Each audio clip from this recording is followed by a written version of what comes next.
Hey all, Bree from the No Guilt Mom podcast, and I have got a gift for you this holiday season.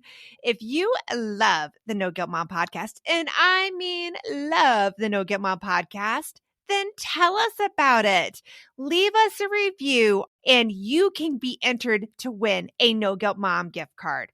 All you have to do is leave a review, take a screenshot, and then simply go to noguiltmom.com/review to enter our giveaway for a free No Guilt Mom gift card, simply for telling us what you think about the podcast. It is amazing.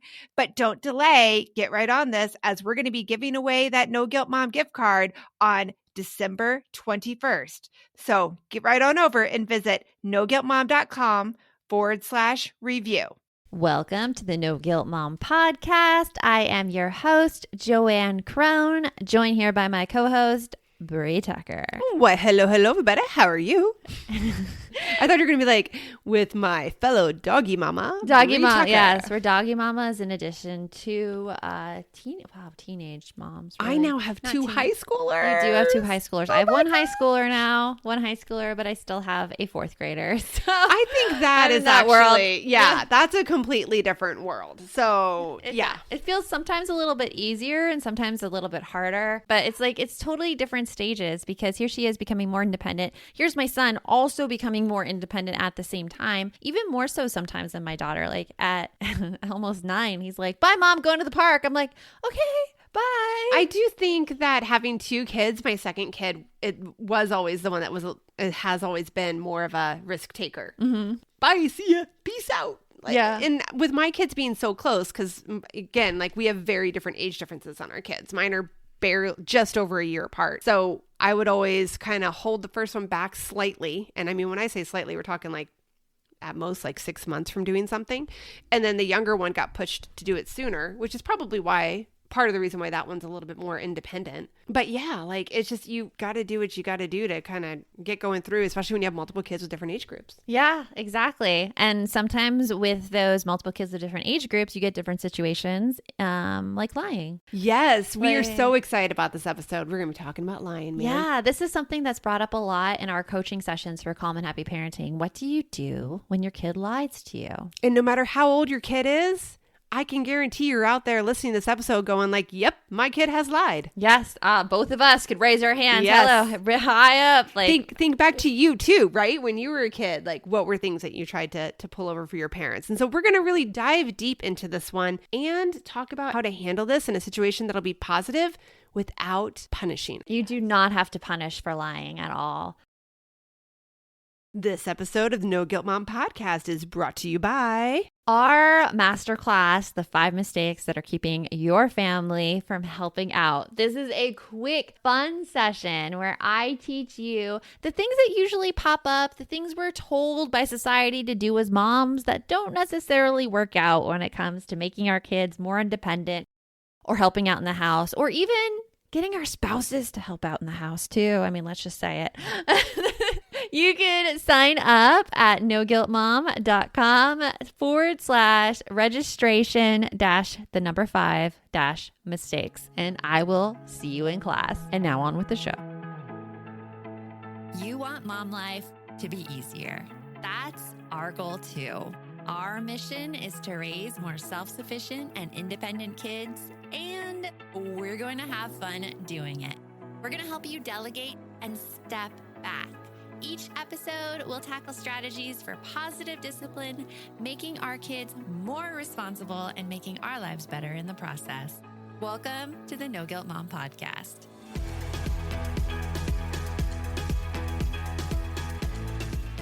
Okay, let's talk about lying. Okay, so I'm going to kind of roll this back a little bit, because again, we're not only talking about lying, but we're talking about how to be effective in getting the behavior to stop. Yes. And even like, I would even push back against that. And I would say lying is never going to stop. Like, never going to stop. It's always going to be there. You're right. Like, because again, like if we dive into, and we will, talking about like why kids lie and that kind of stuff. And think about, again, we're going to reflect this back on yourself.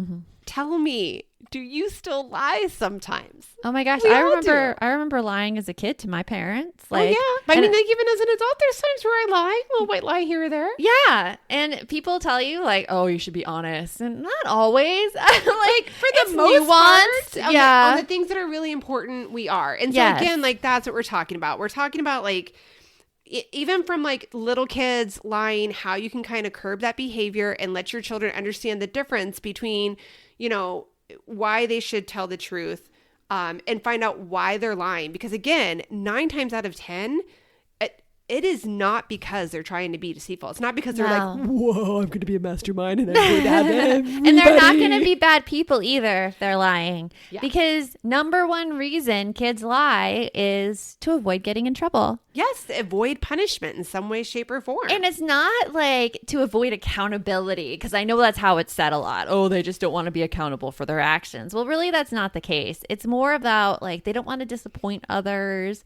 They don't want to like upset their parents sometimes. It comes from a kind place often. They may think a rule is unreasonable or something is unreasonable and doesn't work for them. So they will sneak around and try to do something opposite. So a lot of the complaints like about kids lying often come when they have this kind of authoritarian parenting style. This my way or the highway. Here's what you need to do and when you need to do it. And then in those kind of situations, kids are a lot more likely to push back and then lie about their behavior. You are 100% correct. But I am also going to say, in my scenario, my kids, I've run into plenty of situations where there has been lying. Yeah. Even though like we don't really have that, you know, my role, my thing in our household, they still occasionally have done it. But because we've had these conversations, it is very rare when it does happen. Oh, yeah. I can catch it like that these days. And honestly, half of the time my kids will even like come up to me and be like, hey, I may have said that this is what happened, but it kind of was like a little bit more like that. Or what I do love is that my daughter will tell me like right off the bat now about things. And she's my more of a risk taker. And that's why I love hearing it from her. She'll be like, because I know you want to know this, I'm going to tell you this, but can we not talk about it right now? And blah, blah, blah, blah, blah. And she'll tell me something that I know most kids would have not told their parents the truth about. Because she knows that if she's honest right up in the front, like there's not going to be very many consequences. And that's what I want to make sure you guys hear that word. Consequence rather than punishment. There is a big difference there, and consequences don't always have to also be doled out by us. Yeah.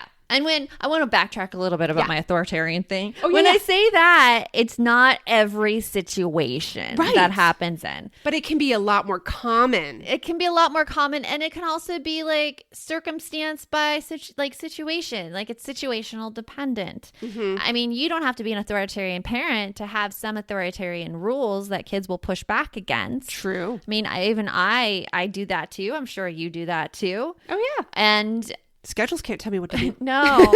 So when we see kids push back or when we see kids do something and then lie about their behavior, it is just one way that they are engaging us in conversation about some rules we have. Right. And so like, and this is where I want to just, again, kind of get you guys to hear where we're coming from. A lot of us grew up in a situation or had the parenting advice from our well-meaning older relatives that are like, hey, if you don't nip this behavior in the bud, if you don't punish your kids, it's going to keep happening. And we're here to tell you that you can have positive results that will also result in a better relationship with your kids. Yeah. And let's just say, like, when you learn more, you do better. Yes. Like, our parents raised us with the knowledge that was there during the time. And since then, there have been advances in neuroscience, there have been advances in behavior science, like all of these studies about how kids best deal and how kids best learn. And so the way that our parents raised us wasn't wrong. It's just that now we have more information. Yes. And so we are going to share with you a couple of scenarios. We'll kind of help dive deep into a few scenarios that I feel like happen a lot with kids with lying and walk you through the process of how to do this, how to help your children learn. I don't want to say better skills, but how to help your children deter from this behavior repeatedly. And how to calm yourself down about Yes. it. Because I think, like, oh my gosh. That's a big one. It if is. my kids lie to me, I feel cheated in a way. I feel like, oh my gosh, they don't trust me. They're not honest with me. My parenting style must suck. I'm the horrible mom. And it goes really down deep, very, very fast, which I think mom guilt and shame, that's what happened. Hey, Aubrey here, and I wanted to share one of my favorite gifts to give during the holiday season, a Storyworth book. It is the most amazing gift ever. Storyworth is an online service that lets you create a special and unique gift of someone's story. I've given Storyworth books to both of my parents, and it has been their favorite gift, hands down. And did I mention it is so easy? Storyworth emailed my parents questions every week that I handpicked from their massive list of questions that they have. All my parents had to do was open their email and answer them. That easy. I asked my dad questions like, did you have any rules that you set for yourself as a parent, which you immediately broke? And he did. I even asked both of my parents, are you more like your mom or your dad? And they shared a lot of really amazing qualities that I didn't know about my grandparents at the time. Then at the end of the year, Storyworth compiles all of their answers, puts them into this gorgeous book that covers everything. My parents love showing us their books, and I personally love getting a chance to read them. With Storyworth, I am giving those I love a thoughtful and personal gift from the heart that preserves their memories and stories for years to come. Go to storyworth.com/NGM and save $10 on your first purchase. That's storyworth.com/NGM to save $10 on your first purchase. My son is playing a game right now on his computer where he's a thief and the cops are after him. So I'm so excited about this new app, Give As We Grow, where instead of being the quote unquote bad guys, kids are practicing giving back. That is so cool, Joanne. I really wish that there was something like this when my kids were younger that got them excited about giving back to others and helped them build a better understanding of what it really means to volunteer. Give As We Grow is the first of its kind free educational mobile app for children ages 8 to 11 that teaches kids via fun, service-focused minigame quests to tap into their unique talents and interests to help others. And did you know that studies show that there is a biological connection between generosity and happiness, and that volunteering improves people's physical and mental health? I mean, kids who volunteer typically do better in school and are less likely to engage in risky behaviors. And that is something that I think we all want for our kids. Ready to spark a new movement in generosity? Find and download Give As We Grow for free in the App Store for Android and iOS. And for resources for the whole family, visit giveaswegrow.org. I think that it's so, again, I 100% with that. Like when your kid lies to you, it is going to strike an emotional chord with you. Oh, yeah. It's likely going to bring up feelings of anger, betrayal, resentment, guilt, shame. Like all of those suckers are hitting you all at once. Because when someone lies to you, you're like, oh, okay, I wasn't trusted enough to share this information with. I mean, that's the first thing that comes to my mind. And that's not always the case. That's not the reason they're doing it. To me, honesty is a huge thing. And my kids know that. So we talk about like rules in the household, and there's only so many rules that you don't break, right? Our number one rule in our household is that you are honest. Like you strive to be honest about things from the get-go as best as you possibly can. So when my kids lie to me, I immediately go to feeling hurt and resentful that they weren't honoring that first rule. Sometimes it has to do a little bit of like, I wasn't trustworthy enough, but 9 times out of 10, I'll be honest with you, I go straight to that anger mode. And so I have to calm myself down. Yeah, which is important. Right, which is the first step. So like, It's the first step. It's the first step. So thinking back, I remember lying to my parents about things.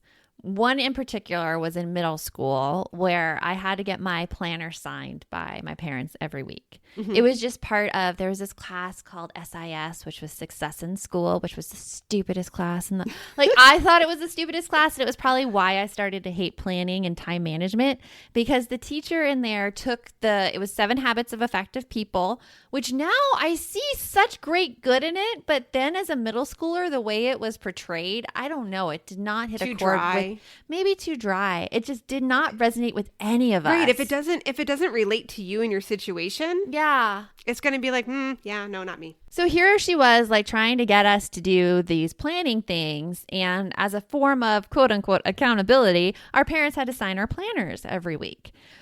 There was no reason why. It was not a good reason. And I would get punished. I'd get a bad grade if my parent didn't sign my planner. And so I started forging my dad's signature on the planners because I just forget. I'd forget. I'd be at school. Like you didn't want to get in planners trouble. were that. I didn't want to get in trouble. I went and bam, done. Well, then my dad found it. Ooh. He found it. Just randomly one day? I was at a Girl Scout meeting and my binder was open and he just saw it. Oh, He saw it. dang, man. Oh, that's cold. Maybe I blocked out what happened after that. I don't remember, but I remember he was angry. Yeah. And I remember he didn't feel trusted. And the reason I did it though, it wasn't anything to do with my father. It wasn't anything like that. It was more of me trying not to get in trouble at school and managing the situation the best way I knew how. Yeah. Which, I mean, honestly, looking back, it could have been one of the situations where I'm like, hey, Dad, if I forget to sign it, can I just sign it for you? If my kids came to me with that, I'd be like, yeah, of course. Yeah, exactly. So, I mean, and again, it comes with kids are trying to problem solve the situation as best they can. Like when we started this podcast, we're talking about our kids getting older and taking on tasks and everything. And like, that's what they're trying to do. So some of the examples I thought of that I just want to like throw these out there because what we're going to talk about, it's going to work with these scenarios. So like you have a kid that is lying about getting their homework done. You just like the signing thing, like, oh yeah, I did my homework. And then you find out later that they didn't do it. They didn't do it. One way, shape, or another, you find out. It could be something like they have a hard time doing homework. Oh yeah, well, I was going to get into that. Oh, like okay. How we dive down into it, but for whatever the reason, they lied about getting their homework done. Right. Another one would be, and this is a big one. I feel like I see a lot with like younger kids. They took a snack. They took something they weren't supposed to from the kitchen. And like maybe they stole an extra piece of candy or whatever. Like they're not supposed to do that. And I'll admit as a kid, I did that all the time. And there was a reason, and I'll be talking about that. And this also happened in my household. One of my kids went somewhere with their stepsister, and they were given the okay to go with their stepsister to go get ice cream. Yeah. And they were supposed to be home by a certain time. Right before that time came up, I got a text from my daughter saying like, hey, we just got to the ice cream shop. I'm going to be late getting home. And I'm like, whoa, where did you go? And then turns out she went to like 3 other places first. And when she came home, I'm like, hey, you didn't go where you said you were going. Now, granted, there are times too where kids go somewhere they're not supposed to go and they don't even tell you. But I think that for older kids, this is a scenario you probably have had with your kids. Yeah. And I want to add one more because I heard Yes. it recently. Sneaking up after bedtime to use screens or devices. Ooh, that is a big one. That is a big one. We Yes. had a new friend who texted me because we were supposed to meet up in the park the morning. And she's like, oh my gosh, I just caught my son. I woke up at 5 a.m. and he was playing Roblox. He had never gone to bed. And I'm like, oh, she's like, I feel like such a bad mom. And I'm like, you are not a bad mom for that. Girl, like, we have all been there. Kids do that. And it's funny because my son talks with this boy on Roblox and he was like, yeah, I do this all the time. This was the first time I got caught. Oh, and my I'm Lord. like, okay, I'm going to text my friend this. But it's just one of those situations where the lying's happening. Yeah. And how do we deal with it? So like, let's start with all of them, like all of those examples. First thing we're going to do is we need to find out the cause, right? Find out the So, cause. So what like, are some things? why are they engaging in the behavior? And something that we teach in Calm and Happy Parenting is to really drill down and find out the issue. So instead of going right into punishment, it's having a conversation with kids when you're calm. Yes, exactly. That is the key. Yeah. When you are not, we talked about the emotions that come up from lying. Yes. Wait till those emotions are calm. Do what you need to get yourself feeling centered and not so upset about it. And the whole purpose of the conversation is to figure out their motivation behind it. Like, what are they getting out of the situation? How are they viewing the situation? What are they thinking about the situation? And we go into how to do that in a realistic way. But for this discussion, when you do that conversation, you find out that, oh, they were trying to get this, or they have this misconception, like especially about sleep. I know, right? I don't need sleep. Like, is it my parents telling me that I need to go to bed, or is it that sleep's actually a beneficial thing? Right. And like with the homework, why did they not get the homework done? Why did they not turn it in? Was it because the material was too hard? They didn't understand the instructions?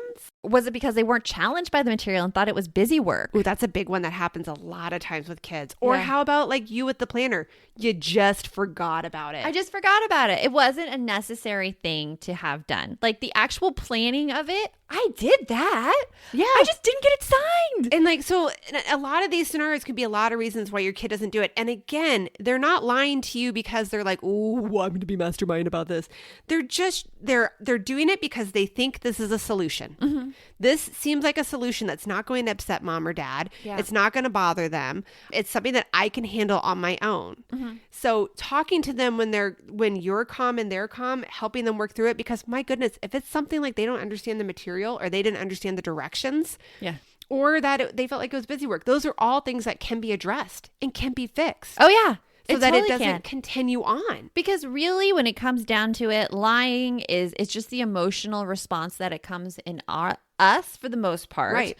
Because it's this lack of trust that comes between us and our kids that I think we get really upset about. Oh, yeah. That's the hard part because Yeah. it's directly at you. Or it's like stuff that kids, they lie about to not get in trouble. And it's really detrimental to them to lie about it, which is why these like little scenarios that come out are great to have that conversation. There's a book I was reading recently about, I don't recommend you go get this because I feel it's very judgy and shameful. I had to actually stop listening to I it. remember you talking about that one. Yeah. because they said something like, it is up to you as a parent to make sure your teenager is only on your screen for 2 hours. And I'm like, you have not had a teenager in this generation. Thank you. Da-da. And I stopped it.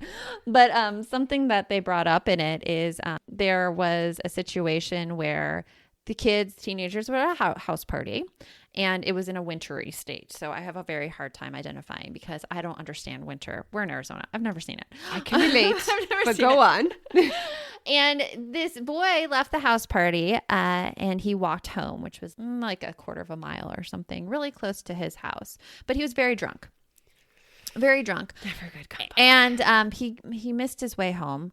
And the parents found him later and he was fine, but he did end up having pretty bad frostbite and Yep. losing a few appendages, like a few fingers. So it wasn't like the best scenario in the world, but they talked to him after it. And he said that when he saw the cop cars looking for him and he hid.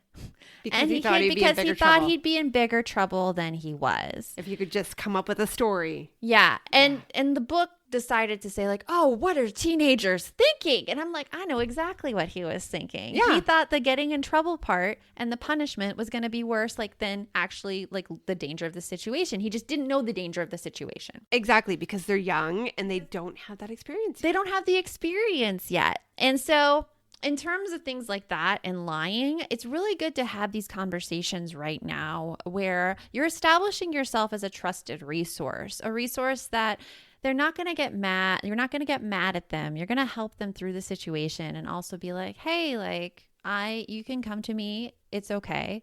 And it also really sets the groundwork for the teenage years and to put in those discussions about like situations like that, like drinking and stuff like that. We're hitting that time of year where my brain gets so overloaded in December that I look for anything to make life easier. And I have to say, Brie, that Green Chef is one of those services. Yes, Green Chef is there to take away the dreaded, oh my goodness, what are we going to eat for dinner tonight? You can eat clean all holiday long with over 80 weekly meal options each week, featuring things like quick and easy, protein-packed, calorie-smart, or my personal favorite, the keto options. And you don't have to lose track of healthy eating habits during the holidays because every Green Chef customer gets a free session with one of their registered dietitians who can walk you through how to make clean eating work for you, which is very cool. And I have to say that I have been loving their recipes lately. They put things together I have never thought of. This week, we're trying the lemon basil caper pork with sauteed cauliflower, bell peppers, almonds, and feta cheese, my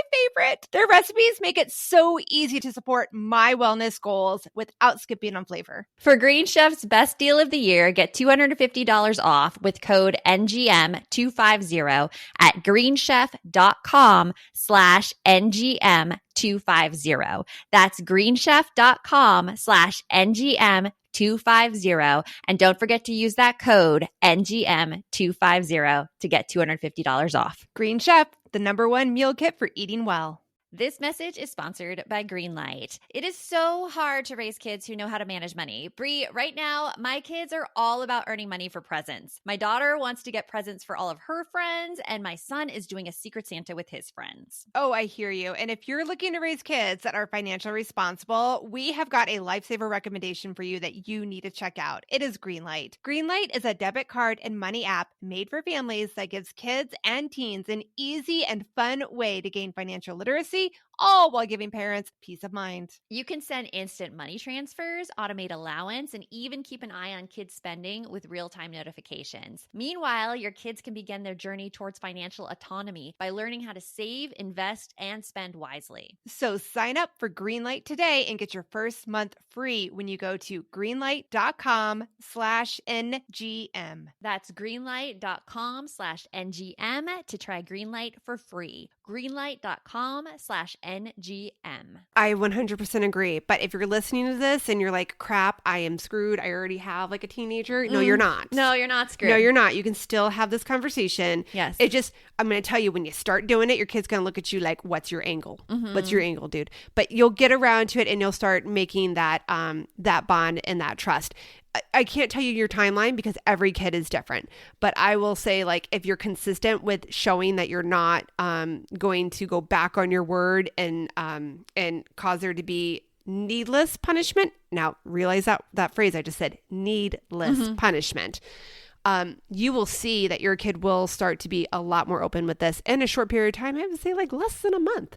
But let me kind of also like jump into a couple more of these scenarios, because this is a big one that was for me personally. And I feel like a lot of parents have this when your kids are younger. Sneaking food, like maybe like going and getting a cookie from the cookie jar, chocolate chips that they weren't supposed to eat, or you're getting like, something that they weren't supposed to get, right? Maybe you guys have a rule, like you have to eat all your dinner, then you can have dessert, or it's only like one cookie a day. I don't know, whatever it is. And chances are you have that rule because you're trying to keep your kids to eat healthy, right? And my thing about this with kids lying, I did that. And you know why I did that? Because I was hungry. Yeah, I think food is a loaded subject. I really do. I don't think there right. could be rules around food in the house. Like, if it is in the house, I will personally eat it. Like, I will do it. I will. I guess, but I'm thinking back to like when our kids were little, like both of us, when our kids were younger, because again, I have teenagers now, but when they were like 3, 4, 5, we had rules that like you weren't supposed to go into the cabinet and just get willy-nilly whatever you wanted out. You had to ask. And if I told you, no, you can't have a cookie right now because we're eating dinner in 30 minutes, would it make my kid cry? Yeah. Would they probably sometimes try to get around me and get stuff out of the pantry? Yeah, they probably did. Or actually, I'm sure they did. But there's also, you gave the explanation, being like, we're having dinner. I want you to, like, I just had this conversation actually. I want you to fill up on healthy things. And so my son to that got a grape out. He's like, there you go, filled up on healthy things. Can I have that now? And I'm like, nice try. Oh, please. I used to try to convince my parents that ice cream was healthy because it was made from milk. Oh, yeah. I was like, it's milk.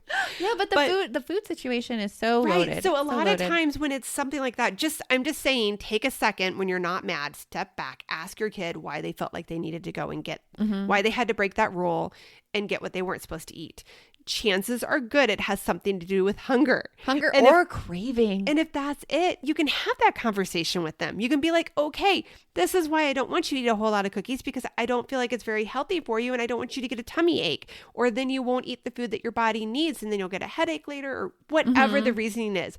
If you continuously have that conversation with them and they're not getting yelled at for it, they are going to come around to going, oh, okay, yeah, this is better for me to try to eat the food that mom and dad have for me. I go a step further, because if you see it's a continual problem, I would remove the cookies. I would just take them out, because maybe that's where you need to go. It's too much of a temptation. Like I think of this, like I have a very, very it's a hard relationship with food, because there's like cravings you have with food, especially if you're not getting what your body needs. Like your body craves stuff, and your body craves sugar most of all. Yeah. So if that is happening all the time, you can remove it for your kids and it won't happen. Like my daughter's asked me to do that for potato chips. She's like, don't buy them, Mom. I eat all of them. I think in some situations for some families, yeah, that's a great solution because again, these are all solutions that are collaborative. You're not doing them as a result of punishment for not a what the punishment. behavior was. It's let's talk about how to problem solve this. And if that's a solution that your kids throw out there or that you throw out there and everybody thinks this might not be the worst idea ever, let's try it. Because that's the other thing too about solutions. Nothing is set in stone. Yeah, well, it just shows you that Try like it. the reason if your kids are taking cookies, there's not one reason. There's not the reason that, oh my gosh, they're disobeying and they're eating unhealthy. Right. There's a lot that goes into it. They are not criminal masterminds, people. No, but it's like there's a lot that goes into it. It's not a simple thing. It's not a simple like I can just say no to the cookie because I mean, why does the diet industry exist? Can everybody just say no to the cookie? No, no one can. No one can say no to the cookie. Very good point. That's a very good point. Because I don't get mad at my kids when they can't do what I can't. They can't. So Yeah. it's a very complicated situation when it comes to food. And if kids are sneaking sweets, it's usually not because they're willfully disobeying. It's they can't say no to the sweets, just like the rest of human society. Right? Exactly. So like, okay, so I love that. So I'm going to, because we're running short on time now, I'm going to run into that last one. So your kids say they're going to go do something and they do something else and you find out later. Like they don't tell you at the fact. Maybe you find out because somebody told you. Maybe your child was silly enough to post evidence on social media. Maybe Not they doing like it. forgot they're being tracked on their phone because they shared with their friends all of their locations on Life 360 and Right. like Right. Whatever it is, they did not meet that expectation. So I've had this happen a few times in my household, specifically with one of my kiddos. And so that's my first example to you guys. Nothing is going to ever stop a behavior 100%. All right. But it is significantly low. And I can tell you, like I just said, with this one child I've had the issue with, that kid now is way more open with me and will tell me stuff because they know that being honest is way easier and has way less consequences than when they're not being honest. So again, the example I gave you earlier, one of my kiddos went out with their stepsister, and the stepsister was in college, so that wasn't an issue. But they went places they weren't supposed to. And when the kid got back, the kid thought that I was mad that they were late. And I'm like, it's not. Well, first of all, it is a school night and you are now home past your bedtime. But that's not what this is about. This is about, you told me you're going to X, you went to Y and 3 other letters too. I don't know. And you didn't tell me you were going to these places. And they're like, well, I don't see why that mattered. I'm like, because I trusted you to go to this one location and come back home on a school night. I wouldn't have said yes if it was going to be this errand run for 6 places. Not because I don't want you hanging out. I just would have been like, hey, you guys need to start this earlier. Maybe do it tomorrow instead. So anyways, having that conversation, I think, is super helpful. Explaining to your child where your perspective comes from. Because again, their default is going to be avoiding punishment. yeah. Always. They're not going to think about the deeper reason about why you're maybe upset. And so then in that scenario, what happened with us is I had to tell my child, listen, you're not going to get punished for this, but you do have a consequence now. And that consequence is now I don't trust you the way I did. So now the next time you ask me to go out somewhere, I might not be so quick to say yes. I might be questioning where you're at Because, I might yeah. have you check in more. You don't have the confidence that they are where they say they are. Exactly. And like that's important because if anything, like you needed to get a hold of them, you need to know where they are. Right. Because she's 13. Right, Like- exactly. And it comes back to the whole like letting them know, okay, so what that result, the consequence of that now is that my trust is broken in you. And that might mean I'm not going to give you the same privileges you had before. That's not a punishment. That's a natural consequence of my trust being broken. And then you do have to go that extra step though with your kid. You can't just leave it there. You have to actually let them know like, okay, how do I build back that trust? Yeah. And you guys have to have that conversation. It's right back to the problem solving like we just had about the cookies. It's the problem solving. Yeah. It's engaging. So look at lying as an invitation to a conversation instead of a character defect or something that's really going wrong in your Exactly. parenting. Because there's so many different issues that can be at play. And it's just one of those like, it's like a ding, ding, ding. Hey, there's something that we can teach here. Yep, And exactly. that's all. Just reframe lying and then. Yeah, so send us an email if you heard this episode and you tried it. Let us know what your results were, how it worked with your kids. What do you think about this? Do you think that this is an effective method that you're going to try the next time your kids are lying. Yeah, and share this episode. We want to grow the No Guilt Mom podcast. We want to reach more parents and tell them it is okay and that there should be no more mom guilt or shame when it comes to parenting. So please share with everyone you know. We would love you for it. Tell us when you share too. We might have a sticker for you. We're not above bribing with stickers. I will give out stickers left and right. You'll have to email us though with your address. Yes, that we will will be need tricky. your address. So email us at hello@noguiltmom.com. So until next time, remember, the best mom's a happy mom. Take care of you, and we will see you later. Thanks for stopping by.